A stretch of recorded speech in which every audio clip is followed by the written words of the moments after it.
Hello everyone, welcome back to my YouTube video.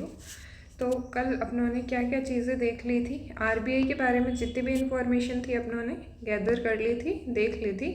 तो आज हम देखेंगे कि फाइनेंशियल इंटरमीडियरीज़ क्या है। फाइनेंशियल इंटरमीडियरीज़ यानी कि जो पैसा देने का काम करते हैं। अब फाइनेंशियल इंटरमीडियरीज़ दो प्रकार के हो सकते हैं, फॉर्मल भी हो सकते हैं, इनफॉर्मल भी हो सकते हैं। फॉर्मल यानी जैसे ये बैंक्स वगैरह हो गए अपने। इनफॉर्मल यानी गांव में जो पैसा देने वाले मनी लेंडर्स वगैरह होते हैं, जो गांव में पैसा देते हैं इनफॉर्मली कुछ गिरवी रख के। तो आज अपना कंसर्न का टॉपिक क्या है, इनफॉर्मल अपनों को देखना नहीं है, फॉर्मल में देखना है। फॉर्मल में बैंक और नॉन बैंक दो कैटेगरीज अपनों को देखनी है। बैंक के अंदर देखें तो दो प्रकार के बैंक हो सकते हैं मेनली, कमर्शियल बैंक हो सकते हैं या कोऑपरेटिव सहकारी बैंक हो सकते हैं। कमर्शियल बैंक में भी अलग अलग प्रकार हो सकते हैं, पब्लिक सेक्टर बैंक हो गया, प्राइवेट सेक्टर बैंक हो गया, फॉरेन बैंक हो गया।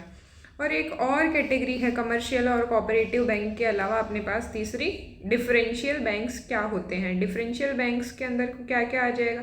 डिफरेंशियल बैंक्स अभी अपने देखेंगे कि कैसे जो यूनिवर्सल बैंक है उनसे अलग होते हैं, नॉर्मल बैंक से ये कैसे अलग होते हैं, क्योंकि इनके जो ब्रांचेस वगैरह इन पे रेस्ट्रिक्शन अलग अलग बहुत सारे रेस्ट्रिक्शन लगा सकता है आरबीआई कि भाई तुमको ऐसा नहीं करना है, ऐसा करना है, इतनी जगह पे ही ब्रांच खोलनी है, ये सारी रेस्ट्रिक्शन लगाया जा सकता है। डिफरेंशियल बैंक भी याद रखना कितने हैं, 4 है वर्तमान में, regional rural bank, local area bank, small finance bank और पेमेंट बैंक।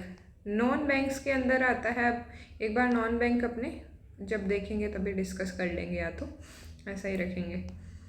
अब देखो, सबसे पहले स्टार्ट करने से पहले ये देखो कि बैंक कैसे बनेगा। कोई भी कंपनी है तो वो बैंक कैसे बनेगी, जब उसको लाइसेंस मिलेगा, किससे, आरबीआई से उसको लाइसेंस मिलेगा। और लाइसेंस मिलने के लिए क्या क्या क्राइटेरिया है कि भाई ऐसे हर किसी को मुंह उठा के थोड़ी लाइसेंस दे दोगे तुम। उसके लिए क्राइटेरिया कि 500 करोड़ का कैपिटल होना चाहिए उस कंपनी के पास में और 10 साल से ज़्यादा का एक्सपीरियंस होना चाहिए उसके पास। तो ये है कंडीशन लाइसेंस बैंक को मिलने के लिए।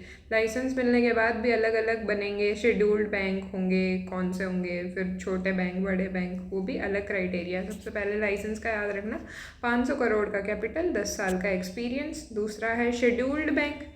अब शेड्यूल्ड बैंक के अंदर क्या होता है, when RBI satisfied with 2 condition. अब शेड्यूल्ड बैंक किस बैंक को कहेंगे, जब आरबीआई कहे कि तुम ये दो कंडीशन, ये बैंक है ये दो कंडीशन फुलफिल कर लेगा तो शेड्यूल्ड बैंक बन जाएगा। कौन कौन सी, दैट अ पब्लिक सेक्टर और प्राइवेट सेक्टर बैंक हैज़, एक तो उसके पास पेड अप कैपिटल और रिजर्व होना चाहिए कितने रुपए तक का, 5 लाख से ज़्यादा, 5 लाख मिनिमम उसके पास पैसे होने चाहिए। पहले लाइसेंस के लिए 500 करोड़ थे, अब आपको लग रहा होगा शेड्यूल बैंक के लिए 5 लाख ही क्यों रखा है ये, क्योंकि उस टाइम के अकॉर्डिंग दिया हुआ है ये 1934 वाले टाइम के अकॉर्डिंग। तो अभी तक अपनों ने इसको अपडेट नहीं किया है तो याद रखना है, लेकिन अपडेट नहीं किया तो भी मिनिमम 5 लाख का कैपिटल होना चाहिए शेड्यूल्ड बैंक के लिए। दूसरी क्या कंडीशन है कि bank is not conducting business in a manner harmful to its depositors.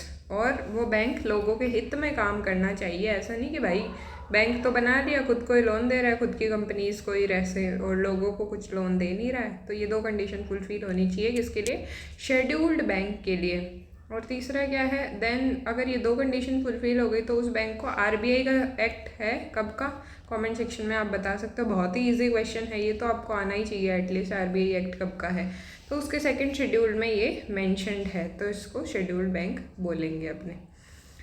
उसके बाद शेड्यूल्ड और नॉन शेड्यूल्ड बैंक में क्या फ़र्क होगा वो तो अपनों ने देख लिया, सेकंड शेड्यूल में लिस्टेड होगा, ये नहीं होगा। अब शेड्यूल्ड बैंक के अंदर और क्या क्या फ़ायदे होंगे उसको, कि डिपॉजिटर को जो सीआरआर है, कैश रिजर्व रेशियो है, कुछ पैसा जो लोन में नहीं दे सकता बैंक, ऐसा पैसा कुछ रखना होता है, 100 रुपये है तो उसको 10 रुपये मान लो, अलग अलग परसेंट हो सकता है, लेकिन मान लो कि 10 रुपया उसको लोन में नहीं देना और उसको वो पैसा सीआरआर के रूप में आरबीआई में जमा करवाना है, तो वो होता है सीआरआर।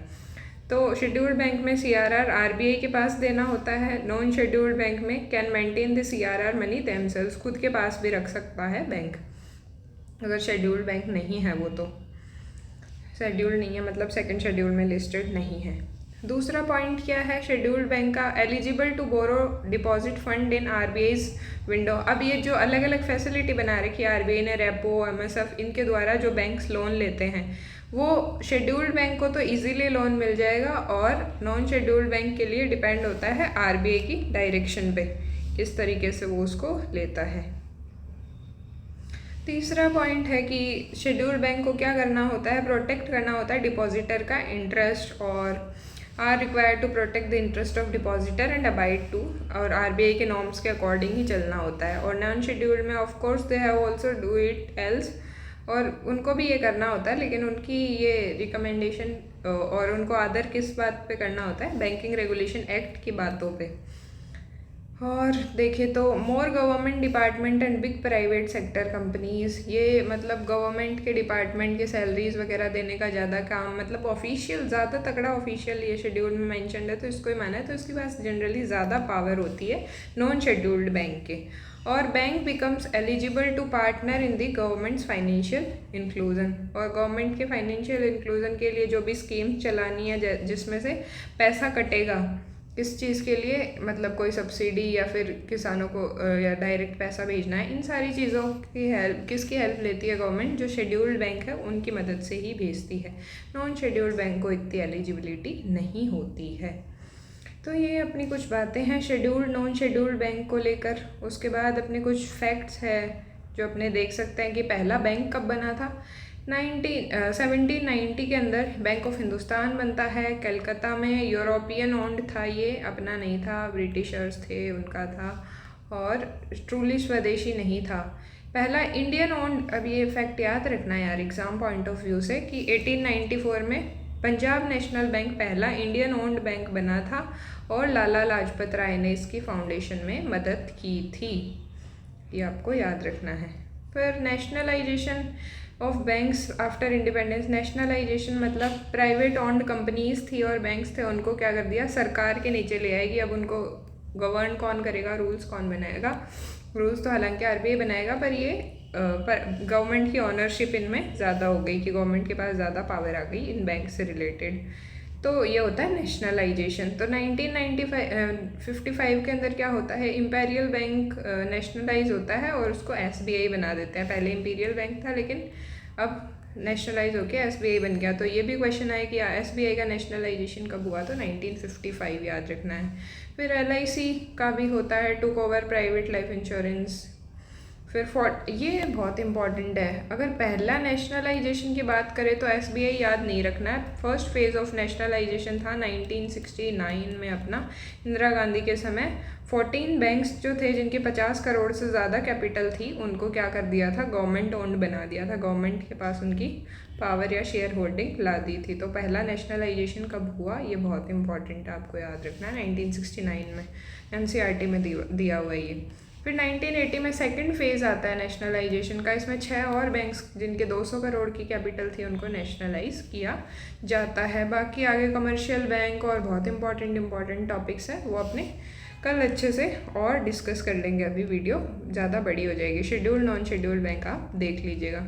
अगर वीडियो आपको अच्छी लगी हो तो आप क्या कर सकते हैं, वीडियो को लाइक कर सकते हैं। अगर इन्फॉर्मेटिव लगी, समझ आया तो सब्सक्राइब करके किसी और को भी शेयर कर सकते हैं ताकि उनको भी टॉपिक क्लियर हो जाए अगर क्लियर नहीं है तो। Thank you so much for watching my video. Thank you, bye.